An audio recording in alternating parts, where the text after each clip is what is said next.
بسم اللہ الرحمن الرحیم۔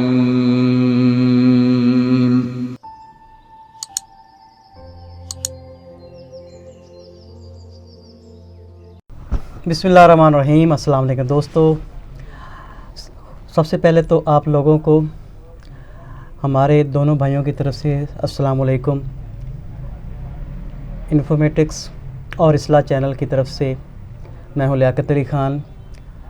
چونکہ دور فتن میں ہم داخل ہو چکے ہیں، دور فتن کے اندر بہت ساری ایسی چیزیں ہیں جو سمجھنے والی ہیں، سیکھنے والی ہیں، اور بہت ساری ایسی چیزیں ہیں جو جاننے کے باوجود جن پر ہمارا نہ تو عمل ہے اور نہ ہی ہماری اس وجہ سے عبادات، ہماری دعائیں قبول ہوتی ہیں۔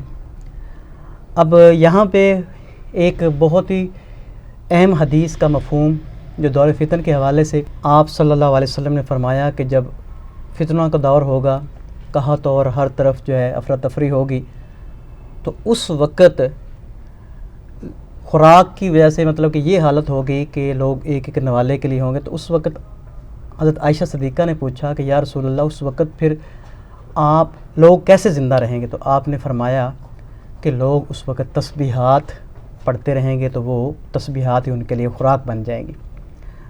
اب یہ تسبیحات خوراک کیسے بنے گی روحانی طور پر، اور اس سے ہماری جسمانی غذا کیسے پوری ہوگی؟ آج کا یہ بہت اہم ٹاپک، اس کے لیے ہم نے تکلیف دی ہے۔ ہمارے ساتھ موجود ہیں نعمان بھائی، اور نعمان بھائی کا آپ نے پچھلی ویڈیو میں تھوڑا سا تعارف اور کچھ ان کے خوبصورت الفاظ جو ہیں وہ سن لیے ہیں۔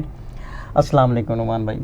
وعلیکم السلام ورحمۃ اللہ وبرکاتہ۔ اچھا نعمان بھائی، حدیث چونکہ ہم دور فتن کے بارے میں ہی ڈسکس کر رہے ہیں، اور ہمارا یہ پورا ایک سیریل جو ہے دور فتن کے اوپر ہی چل رہی ہے۔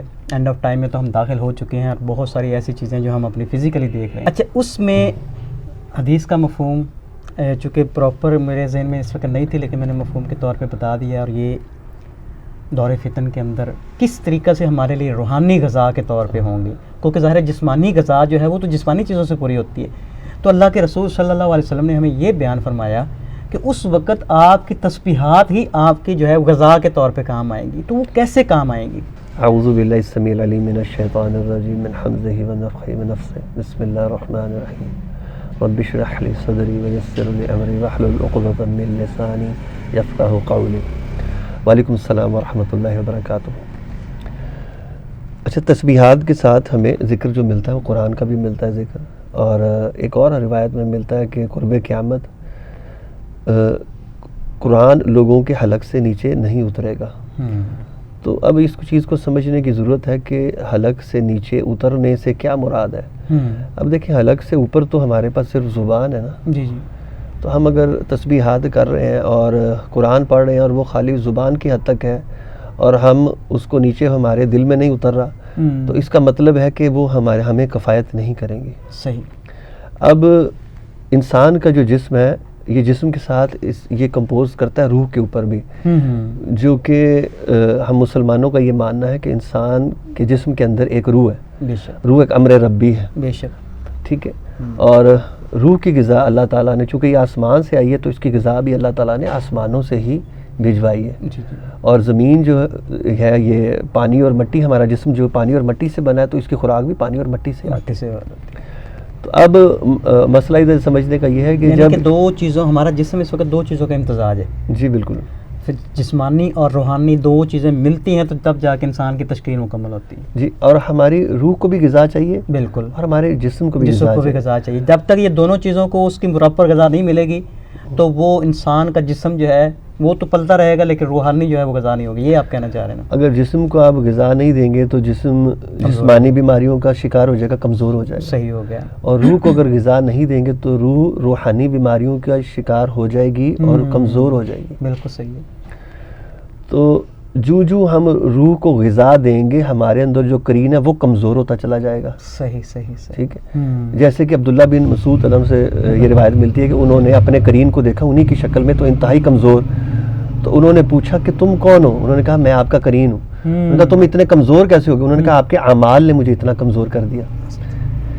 تو یہ جو صحابی رسول کی بات، جی، یہ بڑے فقیر حالت ہے، تو ہم یہ بڑے فقیر صحابی تھے عبداللہ بن مسعود۔ جی جی جی، بالکل ایسے ہی۔ تو ہم نے سمجھنا یہ ہے کہ ہم ابھی جس دور میں ہیں اور کیا ہماری ڈائریکشن درست ہے، کیا ہمیں جو اللہ کے نبی علیہ الصلوۃ والسلام نے جو ہمیں طریقے سکھلائے، جو چیزیں بتلائیں، کیا وہ ہم اس پر عمل پیرا ہیں، اور اگر ہم عمل پیرا ہیں تو کیا ہماری ڈائریکشن ٹھیک ہے؟ تو اب ہم یہ دیکھتے ہیں کہ ہمارا جو روح کی جو مین کورس ہے نا، دیٹ از 5 times نماز اے ڈے، بالکل صحیح، 5 وقت کی نماز ایسے ہی اب یہ دیکھیں یہ ہمیں کب ملی تھی؟ جب آپ علیہ الصلوۃ والسلام معراج پر تشریف لے گئے. بے شک. تو وہ آپ نے دیکھا ہوگا کہ جانے سے پہلے آپ نے دیکھا موسیٰ علیہ السلام قبر میں نیچے پہلے اوپر نماز پڑھ رہے تھے. تو یہ ایک سائن تھا کہ موسیٰ علیہ السلام کا نماز سے ایک تعلق ہے. تو پھر جب اللہ نے 50 نمازیں فرض کی تو واپس آئے تو وہی موسیٰ علیہ السلام آپ کو ملتے ہیں اور وہ کہتے ہیں میرے پاس اس کا ایکسپیرینس موجود ہے, آپ واپس جائیں, بہت زیادہ ہے یہ نہیں آپ کی امت نہیں پڑھ سکے گی, کیونکہ پہلے اللہ نے دکھا دیا تھا موسیٰ علیہ السلام کا کہ نماز کے ساتھ قبر میں بھی ایک تعلق ہے اور اوپر ہے, تو وہی وہ بتا رہے ہیں. تو اس ایکسپیرینس کو انہوں نے بتایا کہ آپ اس کو کم کریں. تو جاتے جاتے گئے, آتے گئے, جاتے گئے, آتے گئے, تو حتیٰ کہ 5 نمازیں رہ گئیں. پھر آپ نے فرمایا صلی اللہ علیہ وسلم کہ اب مجھے شرم آتی ہے. ٹھیک ہے, لیکن موسیٰ علیہ السلام اس پر بھی اکتفا تھے کہ اس سے بھی کم کروائیں کیونکہ میرے پاس ایکسپیرینس موجود ہے.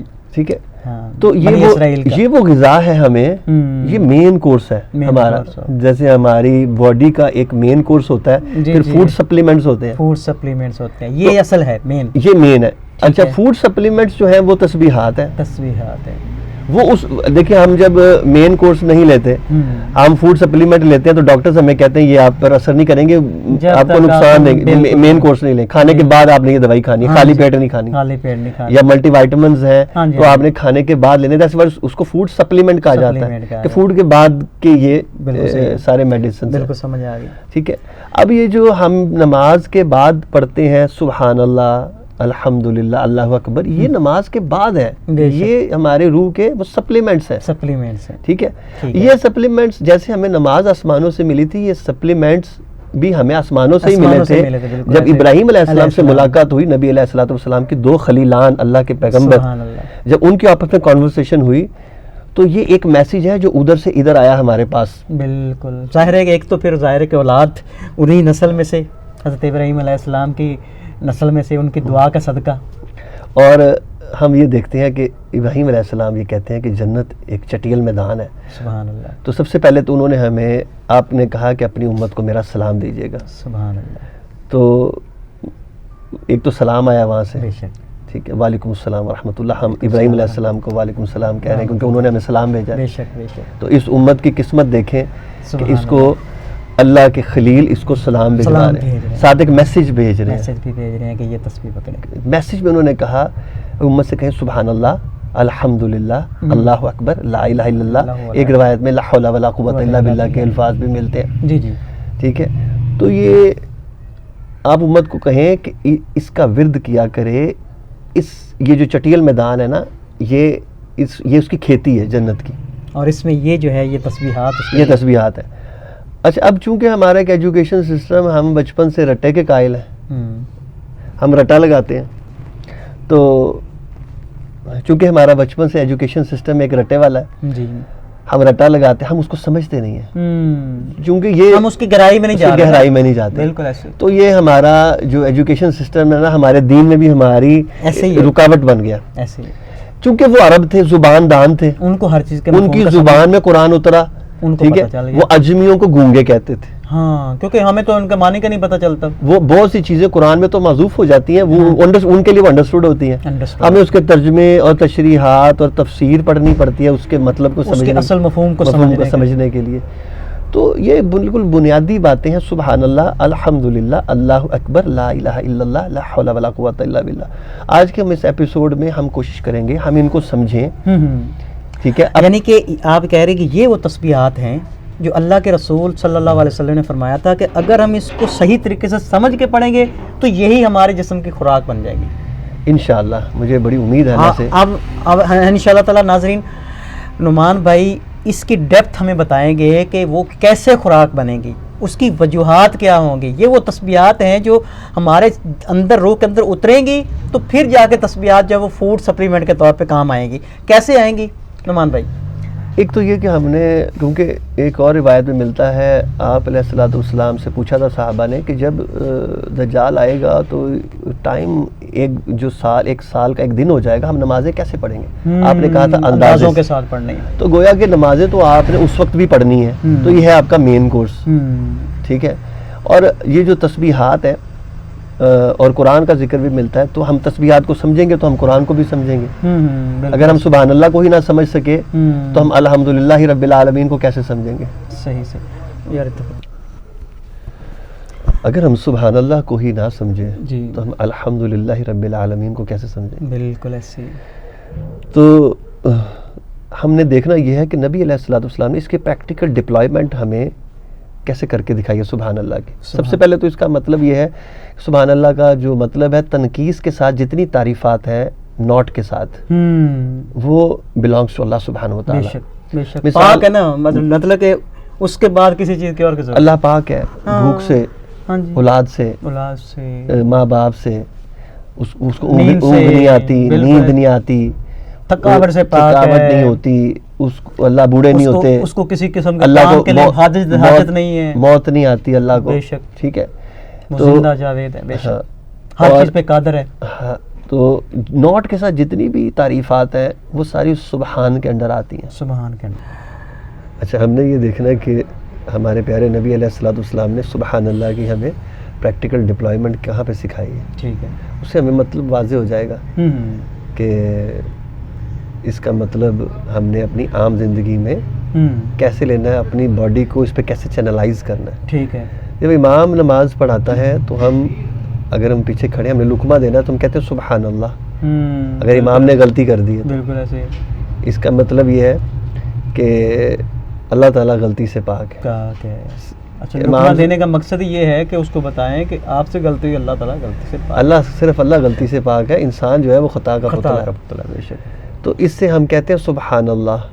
تو گویا کہ ہم نے یہ تسلیم کر لیا کہ اللہ تعالیٰ نے جتنے بھی فیصلے لیے ہیں وہ غلطی سے پاک ہے. بے شک. وہ فیصلے میرے لیے انڈیویجولی بھی ہیں اور کلیکٹیولی بھی ہیں. صحیح ہو گیا. انڈیویجولی کیسے ہیں؟ میرا جینڈر میل ہے، اللہ نے مجھے میل بنایا، میری کوئی انپٹ نہیں ہے اس کے اندر. اس میں کوئی میں اگر اس ملک میں پیدا ہوا میرے اس پہ کوئی انپٹ نہیں ہے. میں اس دور میں پیدا ہوا اس میں میری کوئی انپٹ نہیں ہے. بالکل ایسے ہے. میرے ماں باپ کی سلیکشن، میرے بھائیوں کی سلیکشن، میری بہنوں کی سلیکشن اللہ نے کی ہے. یہ سب اللہ رب العزت نے کی ہے. ایون کہ اولاد کی سلیکشن بھی اس میں ہمارا کوئی اختیار نہیں ہے. اس میں ہمارا کوئی اختیار نہیں ہے. بالکل ایسے.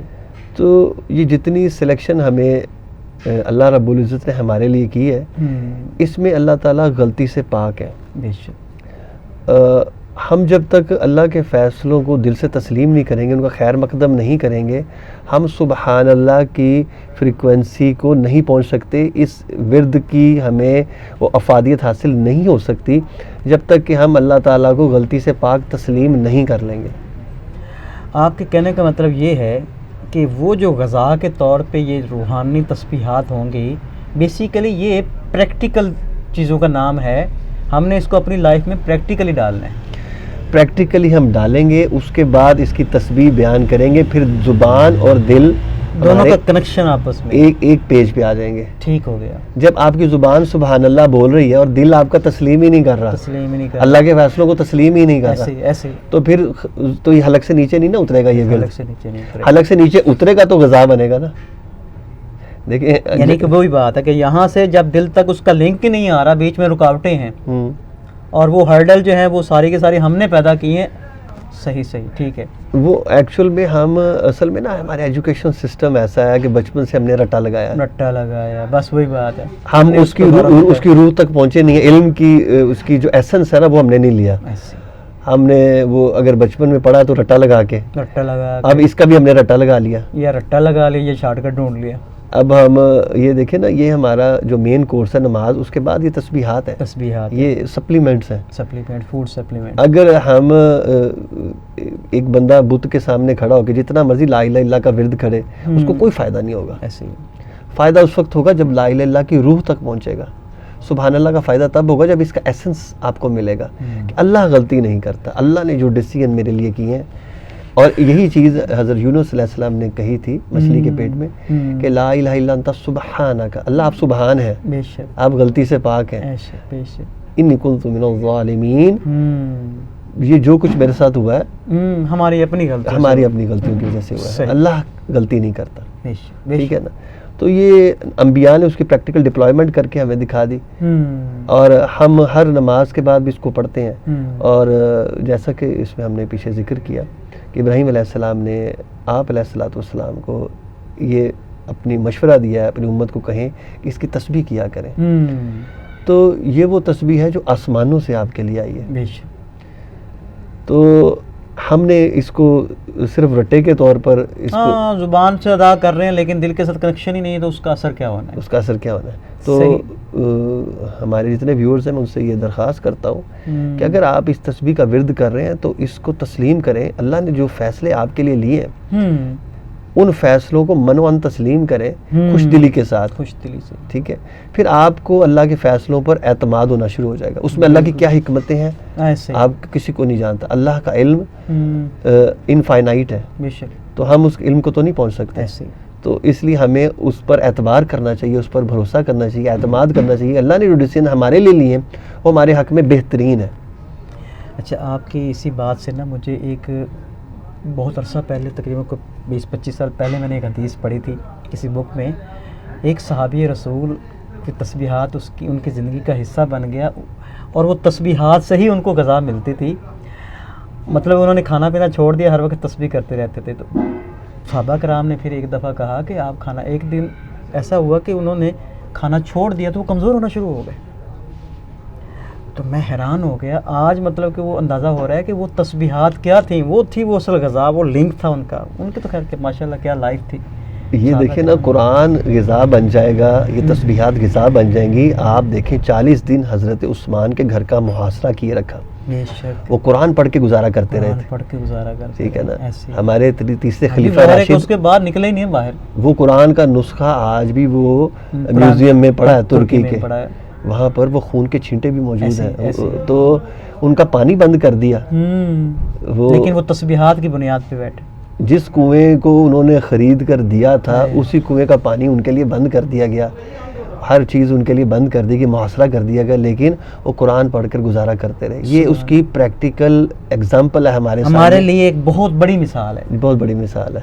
صحیح. تو یہ چیزیں ہم نے سیکھنی ہے کہ اب وہ چونکہ حضور کے اسٹوڈنٹس تھے سارے صلی اللہ علیہ وسلم، ان کو پتا تھا کہ جو زبان سے کہنا ہے وہ کرنا بھی ہے. اگر سبحان اللہ کہہ دیا ہے تو اس کو کرنا بھی ہے.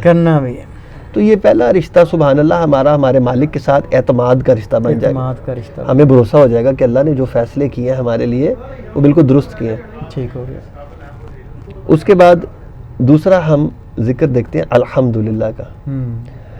الحمدللہ کا ایک معنی تو تعریف کے اندر ہے، ایک معنی شکر کے اندر ہے. تو شکر کے اندر یہ اپوزٹ ہے ناشکری کا. ناشکری کے اندر ہم دیکھیں کہ ہم کمپلینٹس بہت کرتے ہیں. چھوٹی چھوٹی بات پہ، ہر چیز میں ہم کمپلینٹس کرتے ہیں. کھانا سامنے آ گیا اس میں کمپلین نکال دی، کوئی اور چیز سامنے آ گئی اس میں کمپلین نکال دی. اس کو سیرت النبی سے سمجھے صلی اللہ علیہ وسلم. آپ نے کبھی کھانے میں نقص نہیں نکالا تھا، ٹھیک ہے. تو جیسا کھانا ملا، جو ملا، آپ نے الحمدللہ شکر ادا کیا. تو ہم کھانے کے بعد دعا بھی ہم اسی لیے پڑھتے ہیں، اللہ تیرا شکر ہے تم نے ہمیں کھلایا پلایا اور مسلمانوں میں پیدا کیا. اس میں ہم اس میں کہاں پر کمزور ہیں؟ کیونکہ نبی علیہ الصلوۃ والسلام ہمیں سکھا رہے ہیں کہ انسان جو اپنے محسن کا شکر گزار نہیں ہے، جو اللہ کے انسانوں کا شکر گزار نہیں ہے، وہ حقیقت میں اللہ کا بھی شکر گزار نہیں ہے. تو ہم زبان سے شکر اللہ کو نہیں چاہیے، اللہ کو پریکٹیکل چاہیے. جیسے سبحان اللہ ہم نے پڑھا کہ اللہ کو پریکٹیکل چاہیے کہ اللہ کے فیصلوں فعل میں تضاد نہ ہو، بلکہ جو زبان پہ ہے وہی ہمارے دل کے اندر بھی ہو. تو یہ کیسے ہوگا؟ جب ہم انسانوں کے شکر گزار بنیں گے. صحیح. انسانوں میں اللہ نے قرآن پاک میں بتایا کہ میری شکر گزاری کرو، اپنے ماں باپ کی شکر گزاری کرو. سبحان اللہ. ٹھیک ہے. تو ماں باپ، کیونکہ اللہ تعالیٰ نے ہمیں ہماری تخلیق کی ہے، اس تخلیق میں ماں باپ نے اللہ کی معاونت کی ہے. تو اللہ تعالیٰ تو جو ہے، اسی لیے اللہ نے قرآن میں ان کے لیے رب کا ورڈ استعمال کیا. جی بالکل. رب ارحمہما کما ربیانی صغیرا. بے شک. کہ وہ رب جیسے پرورش کی، اللہ نے بھی ہماری پرورش کی ہے، لیکن کیا ہمارے ماں باپ کے تھرو کی ہے یا کسی گارڈین کے تھرو ہماری پرورش کی ہے، ٹھیک ہے. تو وہ اللہ کی اس پرورش میں اور اس تخلیق میں اللہ کے معاون اور مددگار بنے ہیں. صحیح. تو اس لیے اللہ تعالیٰ نے ہمیں جتنی دیر تک ہماری سانسیں ہیں ہمیں حکم ہے کہ اپنی ماں اور پھر باپ، یہ حقوق کی ادائیگی میں ماں کے درجے 3 زیادہ رکھے ہیں باپ سے. چوتھے نمبر پہ تم اور تمہارا مال تمہارے باپ کے لیے. ماں کے قدموں کے نیچے اگر جنت ہے تو باپ اس جنت کا دروازہ ہے.